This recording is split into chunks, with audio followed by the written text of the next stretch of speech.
नमस्कार दोस्तों, हमारे YouTube चैनल आध्यात्मिक ज्ञान टेक में आपका स्वागत है। इस चैनल के माध्यम से अध्यात्म ज्ञान प्राप्त करने के लिए चैनल को सब्सक्राइब करें, वीडियो को लाइक करें, शेयर करें तथा कमेंट करें। दोस्तों, श्रीमद् भागवत गीता के अंतर्गत हम लोग आध्यात्मिक ज्ञान अध्ययन कर रहे हैं। तो श्रीमद् भागवत गीता में जो ज्ञान दिया गया है वह 3 डेजिनेशन वाले प्रभु का खास करके ज्ञान दिया गया है। उस 3 डेजिनेशन में जो पहले तो ब्रह्म हैं जिनको ईश्वर कहा जाता है, दूसरे नंबर पे महेश्वर जिनको ईश ओम नाम से कहा जाता है, और तीसरे नंबर पे विष्णु जी जो महेश्वर और माता दुर्गा जी के पुत्र हैं विष्णु जी, उनके बारे में विशेष करके ज्ञान दिया गया है जो गीता में ज्ञान है। तो जिसको ब्रह्म कहते हैं वह ब्रह्म 2 प्रकार के, निर्गुण और सगुण। तो निर्गुण ब्रह्म को देव निरंजन कहा जाता है और सगुण ब्रह्म को महेश्वर ईश ओम नाम से कहा जाता है। तो निर्गुण ब्रह्म जो देव निरंजन हैं तप करके परमेश्वर से 7 द्वीप के राज को प्राप्त किए हैं, और महेश्वर तप करके 9 खंड के राज को प्राप्त किए हैं, और भगवान विष्णु जी तप करके महतत्व प्राप्त करके और 3 लोक का राज प्राप्त किए हैं। इस टाइप से देवों की पदवी है जो कि हम लोग धीरे धीरे समझते चलेंगे। तो जिनको ब्रह्म ईश्वर देव निरंजन कहा जाता है वह निर्गुण ब्रह्म है। उनका जो ग्रंथ है 4 कतेव के नाम से है, और जिनको सगुण ब्रह्म कहा जाता है उनका 4 वेद है, और विष्णु जी के अंतर्गत जो ज्ञान है वह पुराणों में ज्ञान दिया गया है। तो श्रीमद् भागवत गीता में जो ज्ञान है वह 3 प्रभु के बारे में है जो कि जगह जगह पे उसको इशारा के तौर पे बताया गया है। तो उस चीज़ को भी हम लोग धीरे धीरे समझते चलेंगे, लेकिन क्लियर कट में महेश्वर के बारे में पूरी तरह बताया गया है। गीता अध्याय 10 के श्लोक 1 में, हे महाबाहो, फिर भी मेरे परम रहस्य और प्रभाव युक्त वचन को सुन, तेरे मैं जिसे मैं तुझ अतिशय प्रेम रखने वाले के लिए हित की इच्छा से कहूँगा। तो जिनको सगुण ब्रह्म महेश्वर कहते हैं वह अपने बारे में विशेष करके श्रीमद् भागवत गीता में अध्याय 9, 10 और 11 में विस्तार पूर्वक समझाए हैं, जो कि हम लोग पढ़ के भी समझ सकते हैं। इसमें बताए गीता अध्याय 10 के श्लोक 2 में, मेरी उत्पत्ति को न देवता लोग जानते हैं, क्योंकि मैं सब प्रकार से देवताओं का और महर्षियों का भी आदि कारण हूँ। तो जिनको ब्रह्म कहा जाता है, तो ब्रह्म 2 प्रकार के, निर्गुण और सगुण। तो ये जो ब्रह्म कह रहे हैं कि मेरे उत्पत्ति को ये देवता और महर्षिगण भी नहीं जानते। तो अब बात थोड़ा सा ये भी हम लोगों के दिमाग में संदेह होता है कि भगवान विष्णु जी के उत्पत्ति के बारे में हम लोग तो भली भांति जानते हैं, लेकिन ब्रह्म भगवान के उत्पत्ति के बारे में इन सब ग्रंथ में नहीं है। वह कबीर सागर में बताया गया है, जिसको कबीर साहब कहते हैं कि अचिंत से अक्षर उपजो भाई, निरंजन ब्रह्म अक्षर से आई।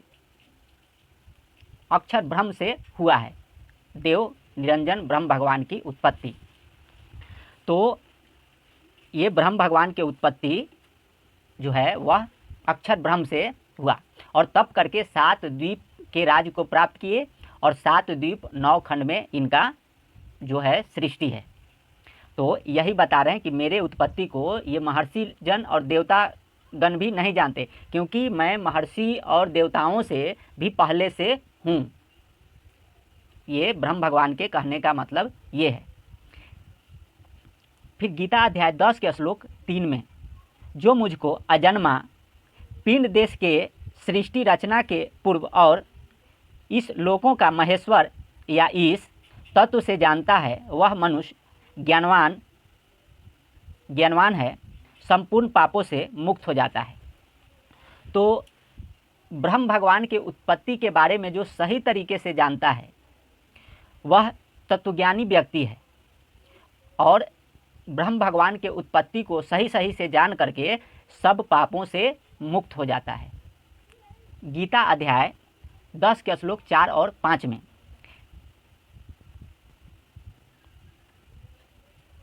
निश्चय करने की शक्ति, ज्ञान, मूढ़ भाव से रहित होना, क्षमा, सत्य, इंद्रियों का वश में करना, मन का निग्रह, सुख दुख, उत्पत्ति प्रलय और भय अभय तथा हिंसा, समता, संतोष, तप, दान, कीर्ति और अपकीर्ति, ऐसे ये संसार में और पृथ्वी पर भाव मुझ महेश्वर से ही होते हैं।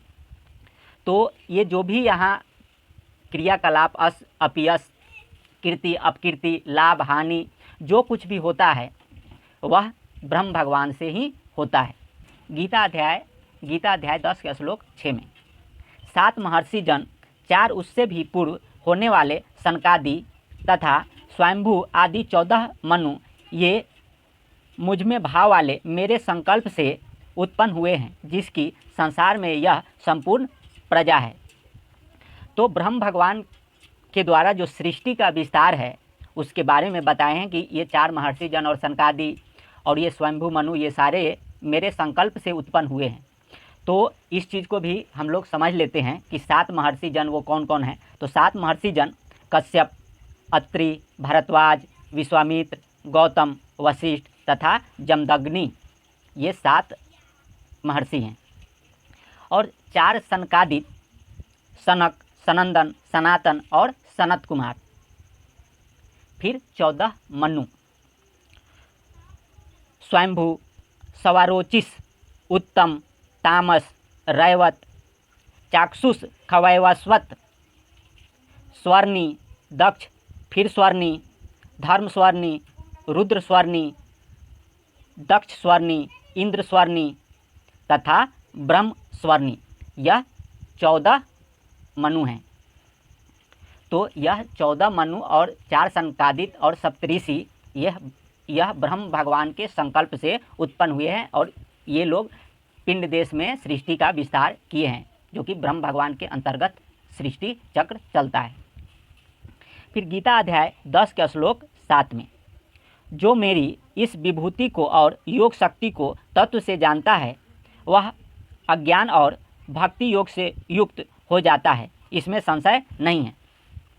तो ब्रह्म भगवान के विभूति के बारे में और इनका जितना जितना सृष्टि में विस्तार है, चाहे जैसा है जो भी है, तत्व से सही सही जान करके और ये समझ लेता है कि इनका इतना ही सृष्टि है, वह भक्ति योग से युक्त होकर के फिर अपना यहाँ से छूटने के लिए प्रयत्न भी करता है और भक्ति भी करता है।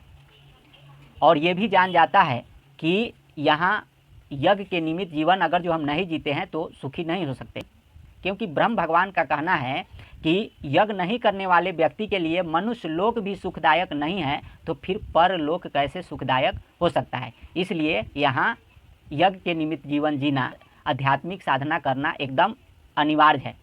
अगर जो आप सुखी संपन्न जीवन जीना चाहते हैं तो यह एकदम जरूरी है। फिर गीता अध्याय 10 के श्लोक 8, मैं संपूर्ण जगत की उत्पत्ति का कारण हूँ और मुझसे ही सब जगत चेष्टा करता है।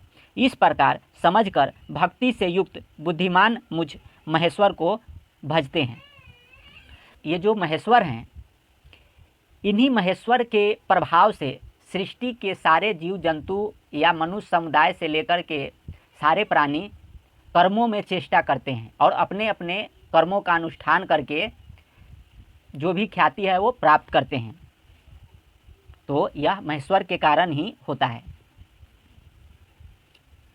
फिर गीता अध्याय 10 के श्लोक 9 में, निरंतर मुझ महेश्वर में मन को लगाने वाले और श्वासों के द्वारा मेरा सुमिरन करते हुए परस्पर आपस में जानकर और कथन करते हुए ही निरंतर संतुष्ट होते हैं और मुझ में रमन करते हैं। फिर गीता अध्याय 10 के श्लोक 10 में, उस निरंतर मेरे नाम का सुमिरन करते हुए प्रेम पूर्वक भजन करने वाले भक्तों को मैं अज्ञान का नाश कर बुद्धि के द्वारा आध्यात्मिक साधना के द्वारा वे भक्त मुझ महेश्वर को उपासना करते हैं, मुझ महेश्वर का उपासना करते हैं।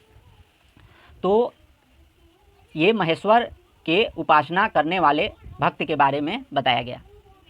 फिर गीता अध्याय 10 के श्लोक 11 में, जो महेश्वर का सुमिरन करते हैं उसके बारे में ये बताते हैं, उसके ऊपर अनुग्रह करते हुए उसके अंतःकरण में मैं ही अज्ञान जनित अंधकार को प्रकाशमय तत्वज्ञान रूप दीपक के द्वारा नष्ट कर देता हूँ। जो महेश्वर का सुमिरन करता है, आध्यात्मिक साधना करता है, तो महेश्वर उसके अज्ञान का नाश करते हैं और उसके हृदय में ज्ञान रूपी ज्योति प्रकाशित करते हैं। तो गीता अध्याय 17 के श्लोक 23 में 3 प्रकार के सच्चिदानंद घन परमात्मा के नाम सुमिरन का निर्देश कहा गया है, जिसमें जो ओम नाम है वह महेश्वर ब्रह्म का है। तो ओम नाम के सुमिरन से ज्ञान होता है, जो कि यहाँ बताया गीता अध्याय 10 के श्लोक 11 में। तो ओम नाम के सुमिरन से ज्ञान होता है। और दूसरा जो तत्व मंत्र है, तत्व माने होता है पर ब्रह्म हेतु।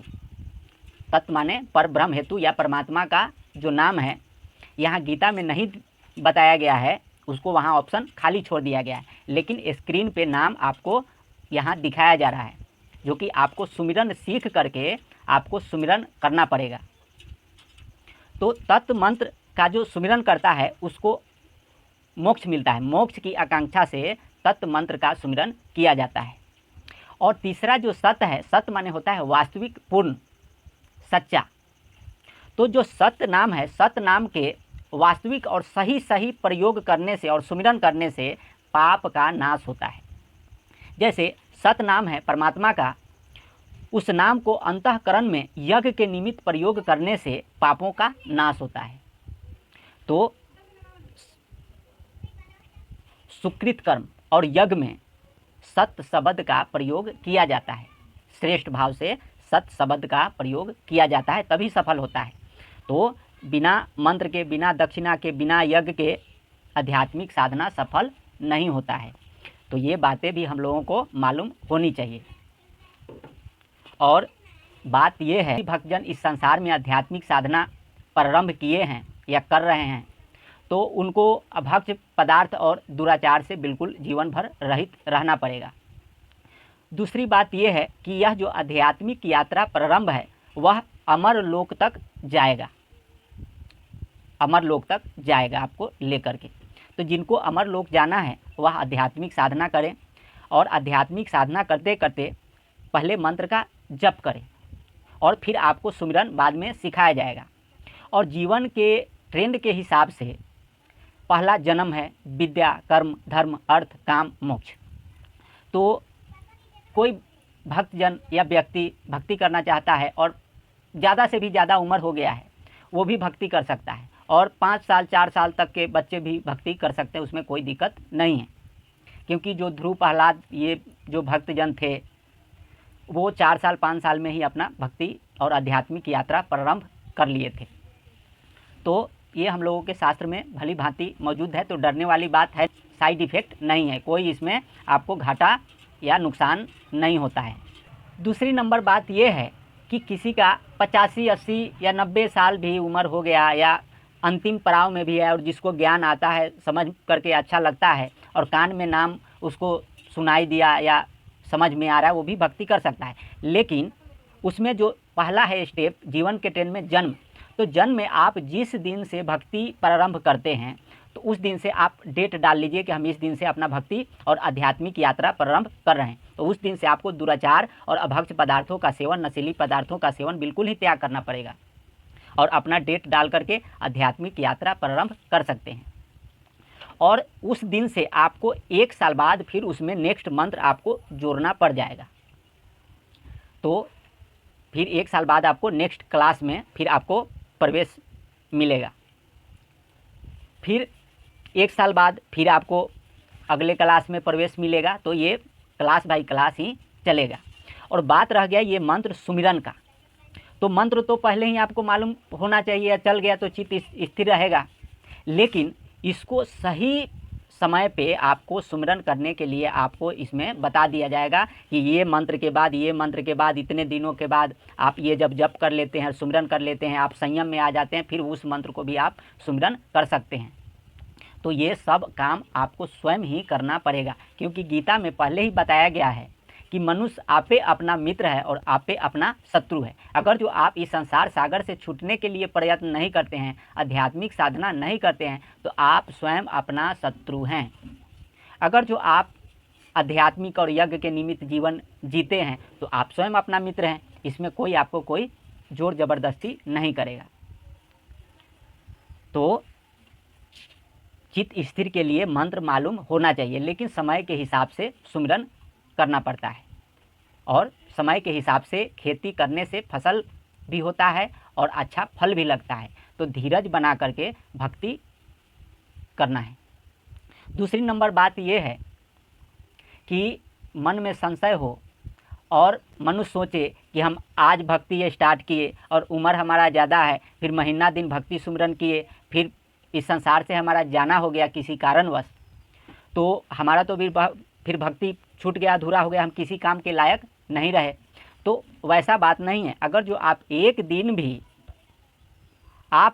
दिन यानी प्रथम दिन भी परमात्मा के शरण में आते हैं और आध्यात्मिक यात्रा प्रारंभ करते हैं और निरक्षर ब्रह्म के नाम में अपने पांचों यज्ञ को समर्पित करते हैं और मंत्र का जप करते हैं, तो वह जो भक्त हो गया, व्यक्ति हो गया, वह परमात्मा का हो गया। तो वैसा भक्त जो होगा मृत्यु के पश्चात वो सतलोक में उसके आत्मा को फिर रख लिया जाता है, सतलोक में वो भक्त रहता है और फिर उस भक्त का जो है अच्छे घराने में, ब्रह्म घराने में उसका पुनर्जन्म होता है। तो डरने वाली बात नहीं है। मतलब कि जहाँ से आप योग्य हैं वहीं से आप भक्ति प्रारंभ कर सकते हैं और अपना जन्म सफल बना सकते हैं। तो ये सारी बातें हैं जो कि हम लोगों ने समझा, और ज़्यादा विशेष संदेह के लिए हम लोग शास्त्र पढ़ के भली भांति सब चीज़ शास्त्रों में लिखा जा चुका है। जो कुछ भी संदेह हो आप धर्मशास्त्र को पढ़ के समझ सकते हैं। तो आध्यात्मिक साधना जो करने वाला भक्त है वह धर्मशास्त्र को उसका ज्ञान होना चाहिए। तो जो धर्मशास्त्र है वह 4 कतेब के नाम से उसको कहा गया है, तौरात, जबूर, इंजिल और कुरान।